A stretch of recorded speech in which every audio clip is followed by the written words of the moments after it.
Merci, Monsieur Jacob. La parole est maintenant à Monsieur Marc Fesneau pour le groupe Mouvement démocrate et apparenté. Monsieur le Président Fesneau, vous avez la parole.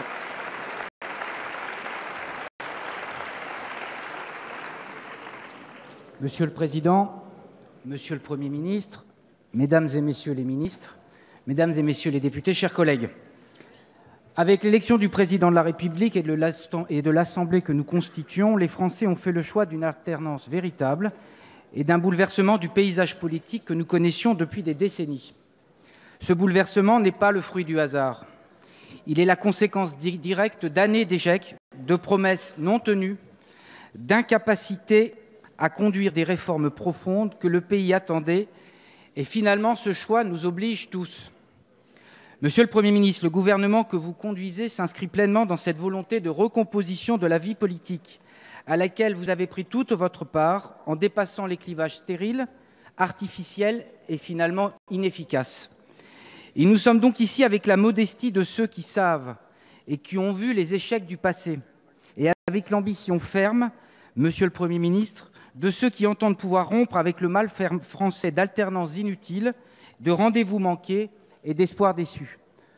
Vous me permettrez à ce stade de dire un mot de la recomposition politique à l'œuvre. J'entendais hier au Congrès, avec un peu d'étonnement, certains de nos collègues de l'Assemblée ou du Sénat douter de l'efficacité ou de la lisibilité de cette recomposition. Dépasser les clivages anciens, ce ne sont pas des mots creux, ce n'est pas renoncer aux différences et affadir les débats. C'est rassembler ceux qui, sur les grands enjeux essentiels, pensent depuis bien longtemps la même chose et que la bipolarisation artificielle avait séparé et empêcher de travailler ensemble.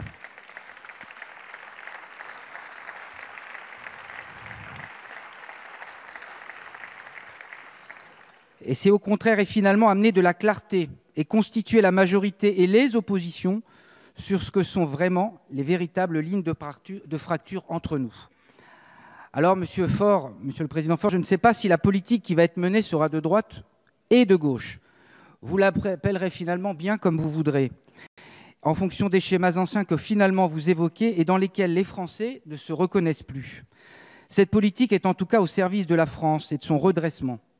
Et c'est bien cela et uniquement cela qui compte. Sur un cap clair, sur un constat et des ambitions partagées, entre la majorité et le gouvernement, sur un contrat avec la nation. Et de ce point de vue, quand on regarde l'histoire politique récente, c'est une nouveauté.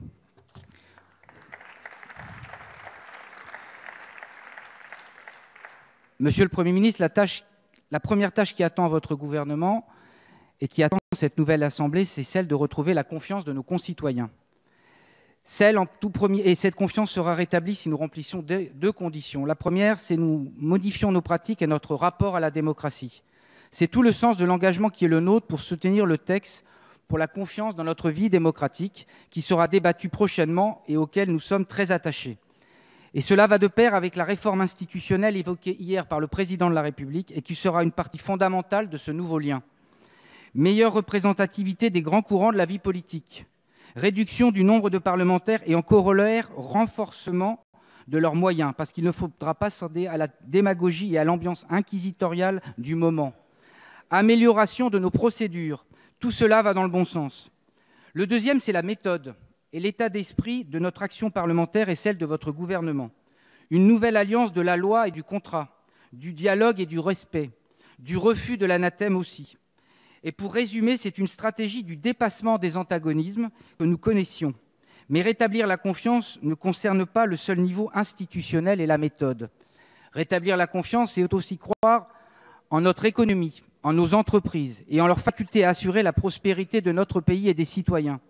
C'est réconcilier la France avec ses entrepreneurs, c'est porter sur eux autre chose qu'un regard convenu et, disons-le, tellement caricatural. C'est conjuguer compétitivité et justice sociale et marquer l'indivisibilité des enjeux économiques et sociaux. Il faut libérer l'activité en permettant à ceux qui peuvent et qui veulent entreprendre de pouvoir le faire, donner de l'autonomie, de la liberté et même la possibilité d'échouer, parce que c'est à ce prix que l'on donne aussi la possibilité de réussir. Et c'est pourquoi nous vous soutiendrons lors de l'examen du projet de loi sur le renforcement du dialogue social et l'ensemble des réformes qui viendront consolider ce texte dans les mois qui viennent pour lutter résolument contre le chômage. Au-delà des postures d'appareil Essayons de voir ce qui fonctionne, ce qui ne marche pas ou ce qui ne marche plus, sans dogmatisme et sans idéologie. Rétablir la confiance, c'est aussi rétablir l'équilibre de nos comptes publics. C'est une question vis-à-vis de nos financeurs, bien sûr, de nos partenaires européens, évidemment, mais c'est peut-être en premier lieu et sur le fond une question de confiance pour les générations futures.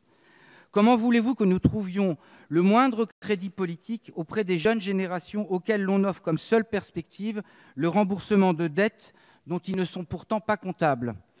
Cette dette-là, comme la dette écologique, elle est à mon sens terrible parce qu'elle mine, si elle n'est pas résolue, toute capacité à agir pour ceux qui nous succéderont et donc tout simplement à espérer. Et pour la dette écologique, tout simplement la capacité à vivre. Régler la question de la dette, ce n'est donc pas une question comptable. C'est d'abord et avant tout une question morale vis-à-vis des Français et en particulier des plus jeunes d'entre nous. Et nous soutiendrons dans la droite ligne de nos engagements anciens toutes les initiatives que vous avez annoncées, Monsieur le Premier ministre, pour remettre de l'ordre et de la cohérence dans nos finances publiques. Nous devrons le faire tout en gardant le cap des engagements pris devant les Français, par exemple sur la question du pouvoir d'achat ou des investissements publics, et par exemple dans le domaine de la transition énergétique. Mais Monsieur le Premier ministre, je vous remercie d'avoir réaffirmé le cap et le cap des réformes en vous adressant à nous tout à l'heure. Rétablir la confiance, c'est aussi s'adresser aux Français de tous les territoires. Je suis l'élu d'un territoire urbain et rural comme nombre d'entre nous. J'assume cette complémentarité et j'en suis fier. Je ne les oppose pas et je mets en garde contre la tentation de le faire. Mais nous devons veiller à ce que ne se construisent pas deux France qui deviendraient irréconciliables dans leur fonctionnement. Celle pleinement partie prenante de la mondialisation et celle rurale, mais également urbaine, qui se verrait cantonnée dans le seul rôle de spectatrice du monde. Pour ces territoires, la puissance publique, dans des formes qu'il nous faudra renouveler, devra s'exercer pleinement. L'on n'imagine jamais assez le sentiment terrible de déclassement d'un village ou d'un quartier qui voit son dernier médecin partir, son école fermée ou son dernier commerce disparaître.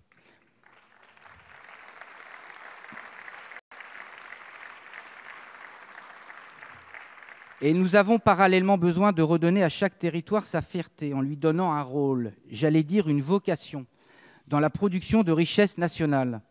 L'identité d'un territoire, c'est aussi son identité économique, les savoir-faire de ses ouvriers et de tous ses salariés et de tous ses entrepreneurs, les potentialités offertes par les technologies du futur, les défis énergétiques et alimentaires, l'émergence d'une nouvelle économie sont autant de potentiels que nous pourrions exploiter pour peu que nous ayons une véritable stratégie économique territoriale et une politique d'aménagement du territoire cohérente. Rétablir la confiance, c'est enfin redonner du sens à notre destin européen. Comme vous l'avez rappelé, Monsieur le Premier ministre, parler d'Europe, c'est parler du destin de la France. Nous ne sous-estimons pas les imperfections du système européen, en particulier la question de sa légitimité démocratique qui doit être renforcée. Si elle veut retrouver son crédit auprès des peuples, l'Europe doit se saisir principalement des sujets qui justifient d'une stratégie et d'une politique européenne. Grande politique industrielle, sécurité commune, climat, défense européenne, convergence économique et sociale, tels sont les enjeux à mettre d'urgence à l'agenda européen. Monsieur le Premier ministre, j'aurais voulu vous parler d'éducation et de culture, parce que la société que nous avons à construire procède finalement et en premier lieu de cela. De santé et de solidarité aussi, parce que c'est le défi et un devoir envers les plus fragiles. Nous aurons l'occasion au cours des travaux parlementaires de nous retrouver sur ces sujets, mais sachez que notre groupe sera pleinement actif et investi sur ces thématiques essentielles. Monsieur le Premier ministre, la confiance que le groupe Mouvement démocrate s'apprête à voter est forte.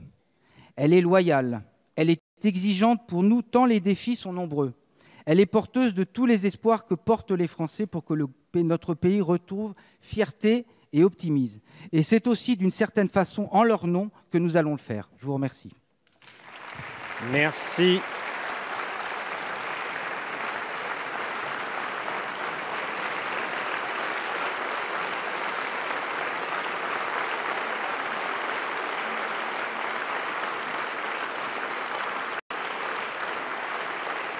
Merci, Monsieur Fesneau.